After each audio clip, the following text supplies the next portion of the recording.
欢迎您到美国来。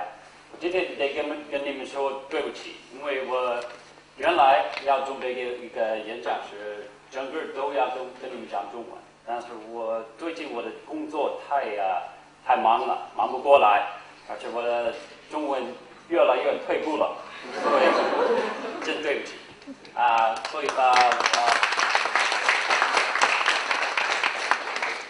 So I'm actually going to speak to you in English, and I apologize for that. But what I wanted to do today was talk to you a little bit about some of the views from Washington. I have to begin with the caveat that these probably aren't the views that are representative of Washington. And in fact, knowing a lot of the players in Washington, I think they're actually not representative of Washington, but they are a view that comes from a dean of the George Washington University, and so I thought I'd give you a little bit of background and just talk to you a little bit about my own views on China. This is, I guess, going to be the substantive and meaty part of what it is, but we just wanted to give you a flavor for some of the ideas that are floating around our university. And together with Professor McCord, we like to represent our interest in China and how much we believe in the importance of U.S.-China relations.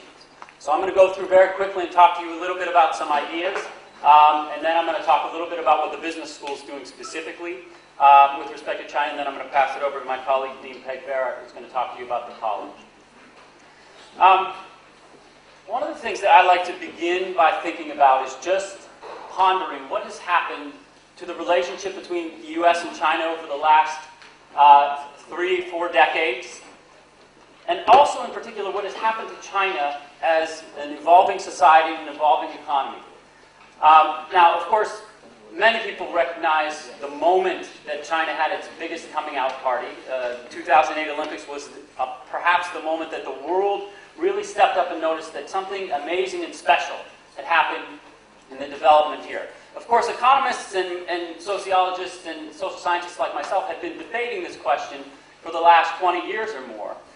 Because there was a very interesting discussion about what it meant to think about economic development that was going on in China. Because, of course, China took an approach to economic development that was quite different than what all of the other countries that were making the transition from planned economy to market took. And most of those other countries took prescriptions that were driven by the World Bank and the IMF and the IFC, as was mentioned in many of the institutions that sit around George Washington.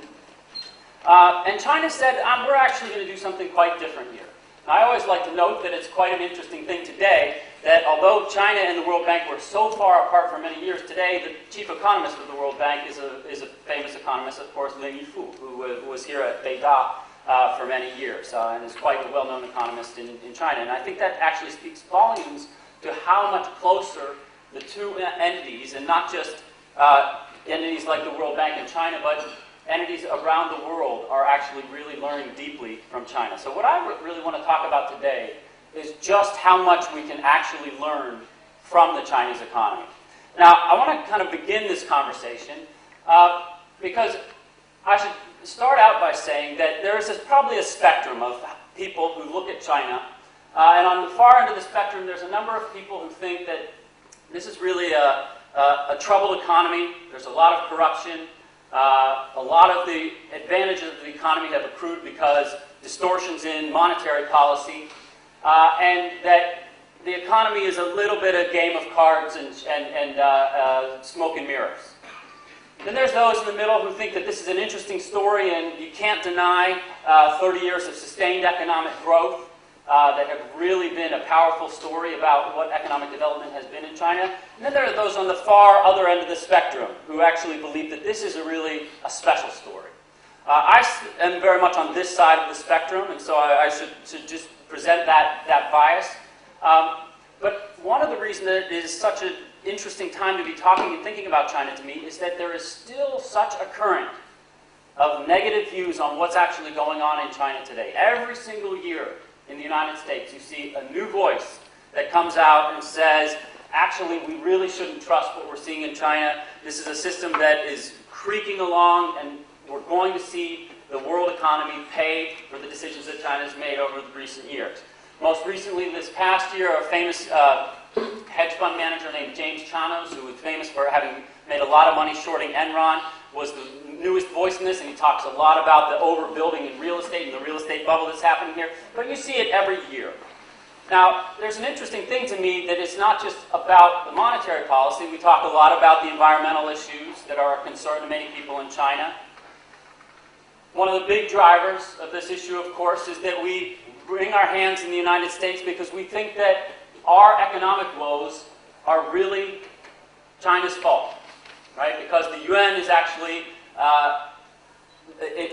artificially kept cheap, and so that gives advantages to China in the export game, and so we have a huge trade imbalance between China and the United States, and that's really a quite unfair problem. And of course, we think about China as the factory for the world with many distortions, not only in the area of pricing, but also in the area of labor controls.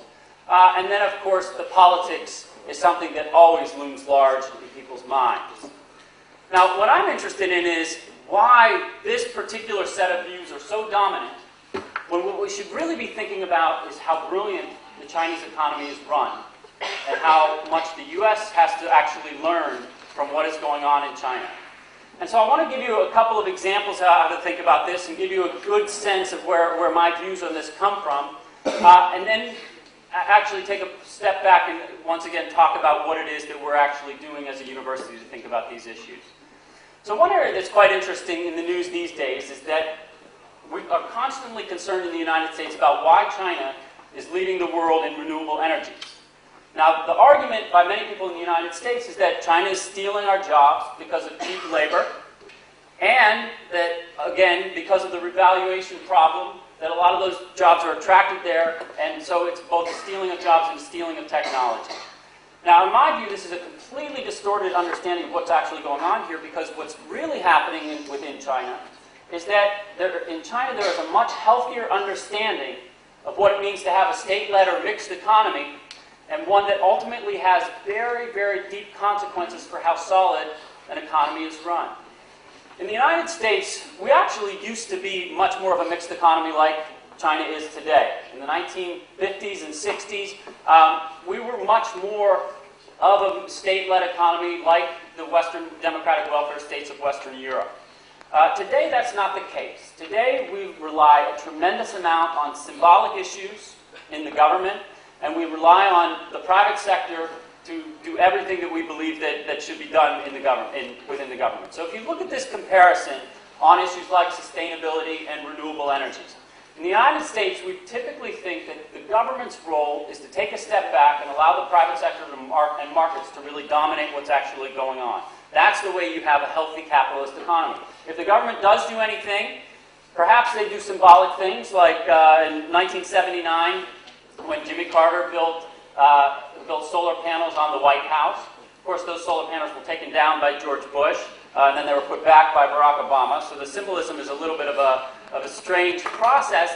But what does it really mean to actually create symbolic acts that are driving the economy forward? It doesn't mean much.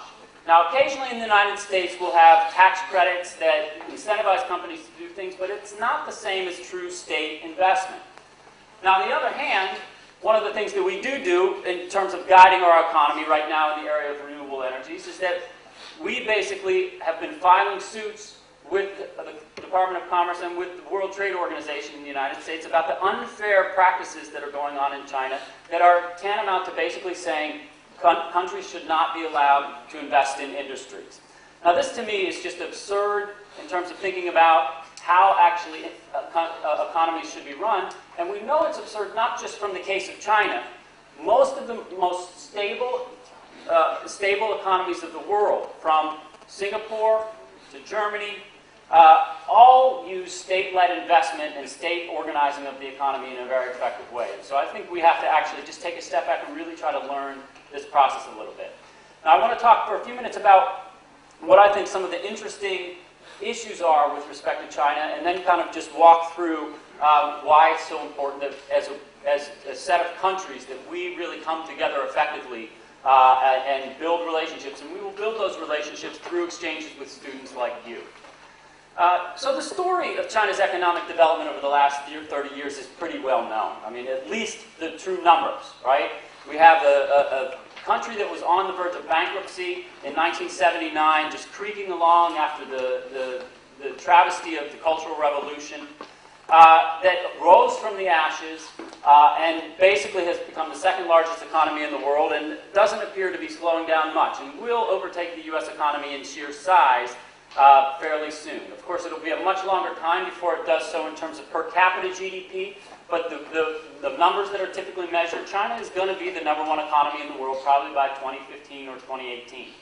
Okay? So that's a story that's well known. And of course, the images of this story are also quite well known.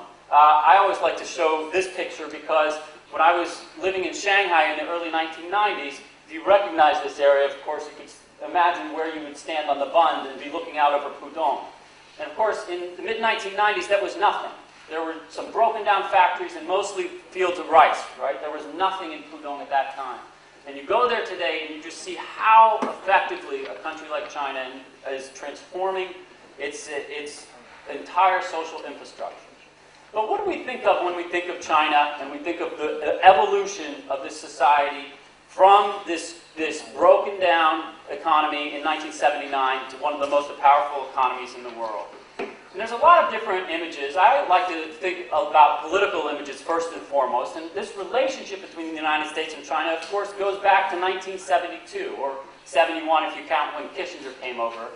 And Nixon's legacy, sadly, of course, it's a legacy of Watergate and scandal, but the real legacy should be of the opening up of relationships with China, which became normalized 9 years later when Deng Xiaoping went to visit Jimmy Carter in 1979. This was really the opening of the crucial relationship between our two nations.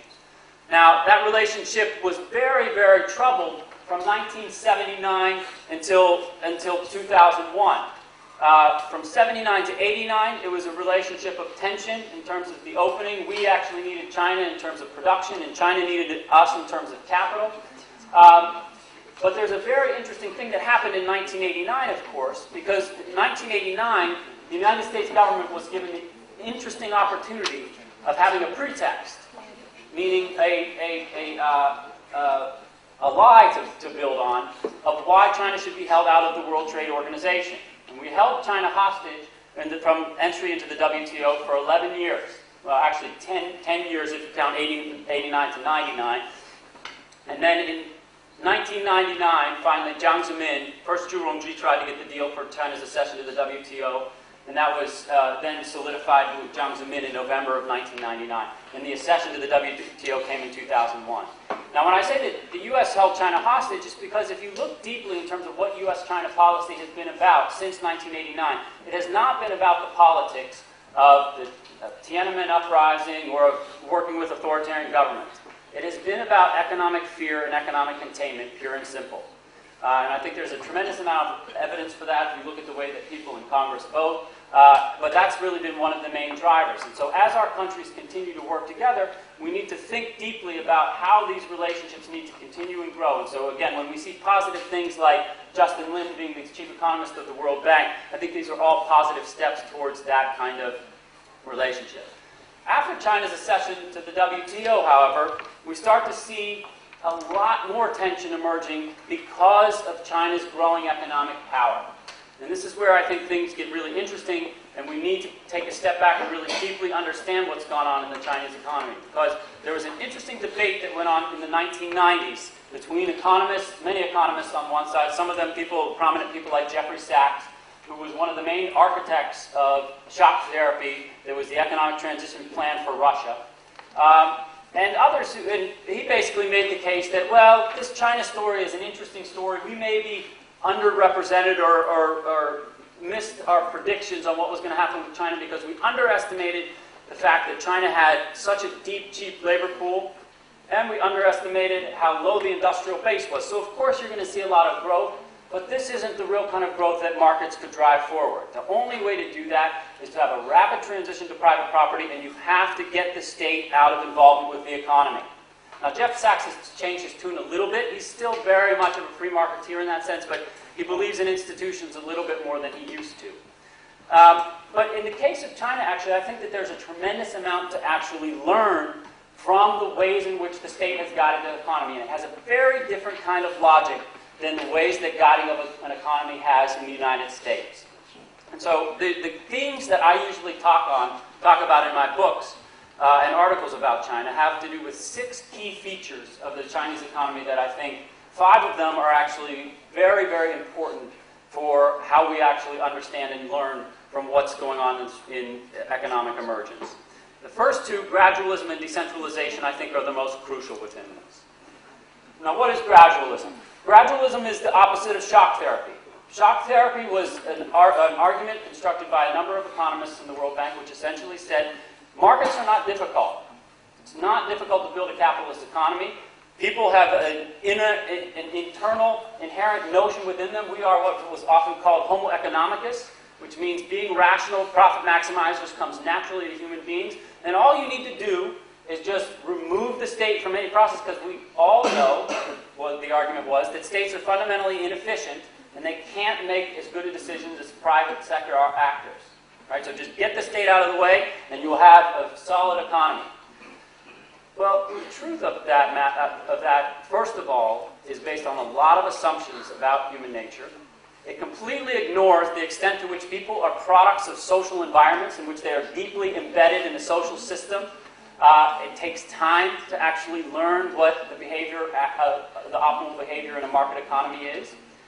And most importantly, gradualism allows for experimentation. So China's approach to building an economy was quite different than was the prescription of the West, in that it was set up to be a system in which we wouldn't have a top-down understanding of what kind of market system worked best. Instead, there would be a gradual approach and constant experimentation in the market, and then the institutions are built from above. I remember most crucially, in the mid-1990s, there were a number of laws that were being passed under Zhu Rongji's watch.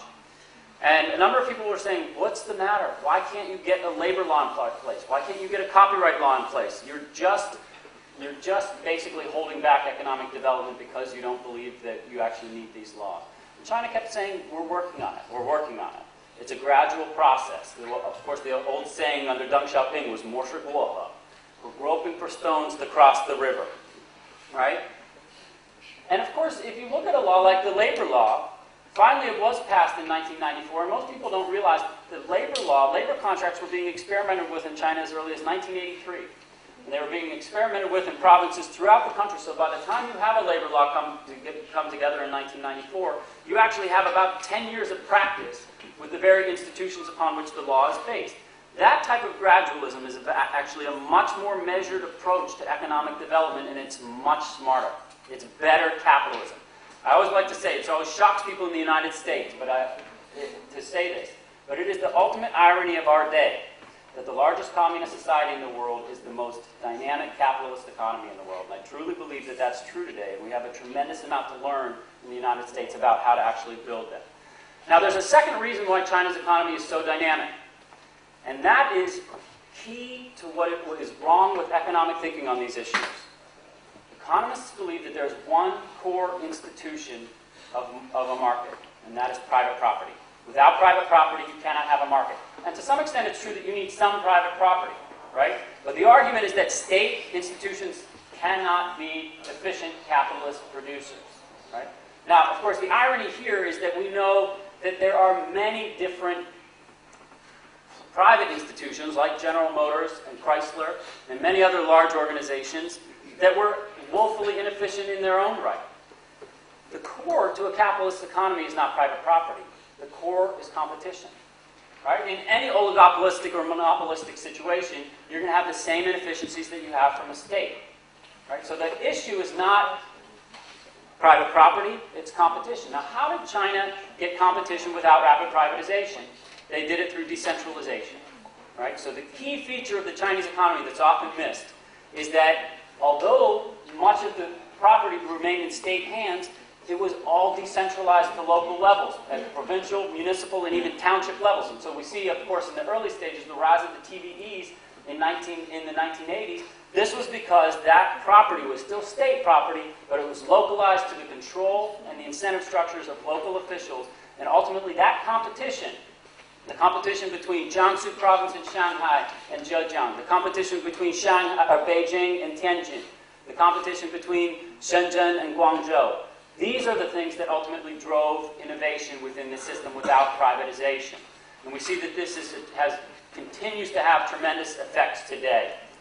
Now, I'm also a big advocate of really thinking about where this is going in terms of its trajectory, because at least from the US side of things, there's so much focus on the major metropolitan areas, but today, of course, we know that really the most entrepreneurial places within China are in the second-tier cities, places like Suzhou and Chengdu and Dalian and Xi'an.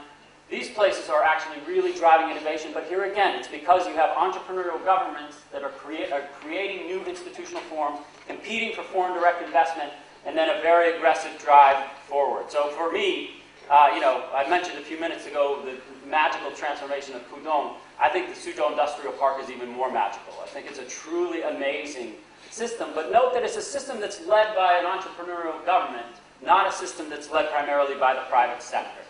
I also think it's crucial to think deeply about cross-industry strategizing.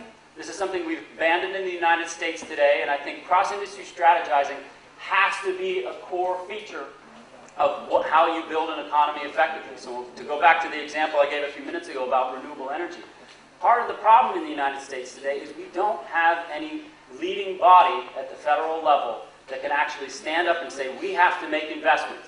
Meanwhile, by the way, we do have investments in energy, but they're in hidden subsidies to the tune of $500 billion a year to the oil industry.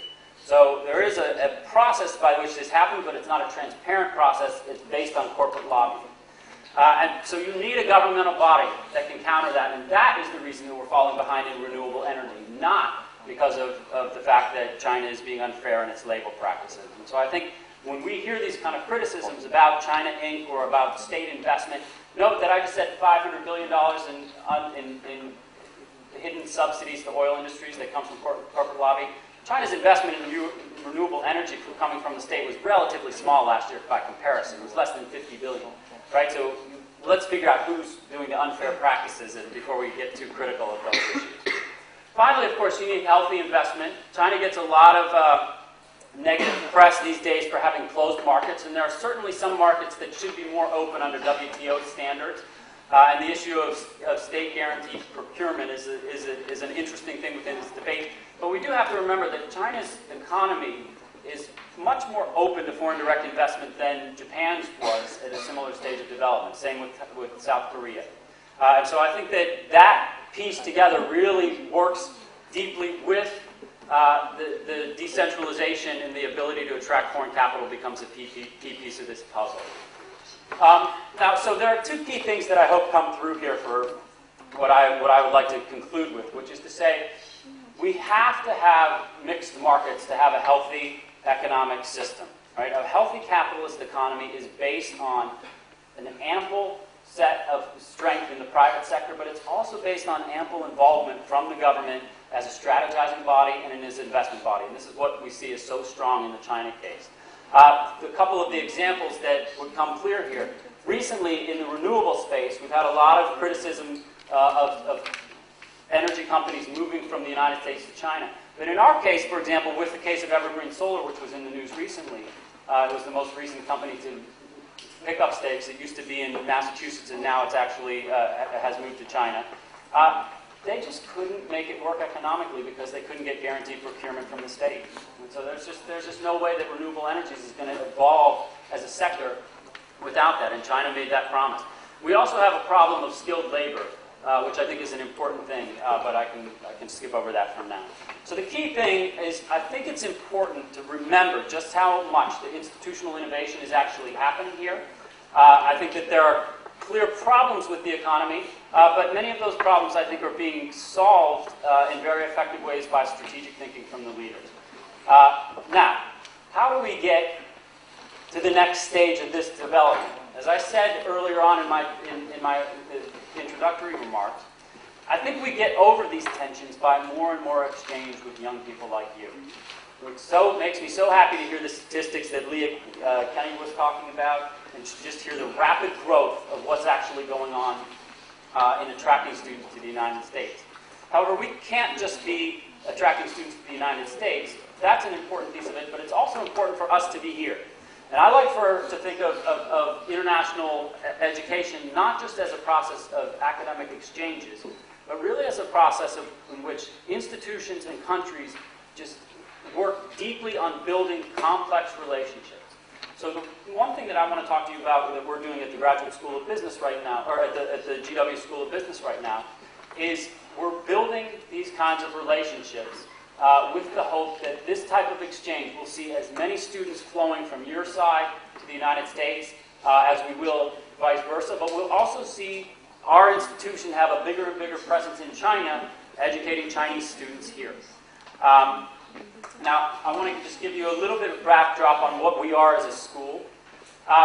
Business schools in the United States for the last 30 years have really been built around the idea of financialization. Financialization over the last 30 years, I think, has been one of the detrimental effects of or detrimental developments in the U.S. economy, and business schools have been a part of that. We have been drinking from the fountain of Wall Street and believing that this is the most important thing that we train our students to do. Of course, if you train your students to build complex financial instruments like mortgage-backed securities, but don't give them ample understanding of the embeddedness that they are in society, who they are, and what kinds of systemic risk those instruments pose, you will end up seeing trillions and trillions of dollars of lost value in global market capitalization, as we did in 2008. So what we like to do at the business school is instead think about the intersection of business and society. We like to think deeply about what it means to be a business school embedded in the nation's capital, and to think about what it means to actually be an effective business school that trains students broadly about the intersection of business and society.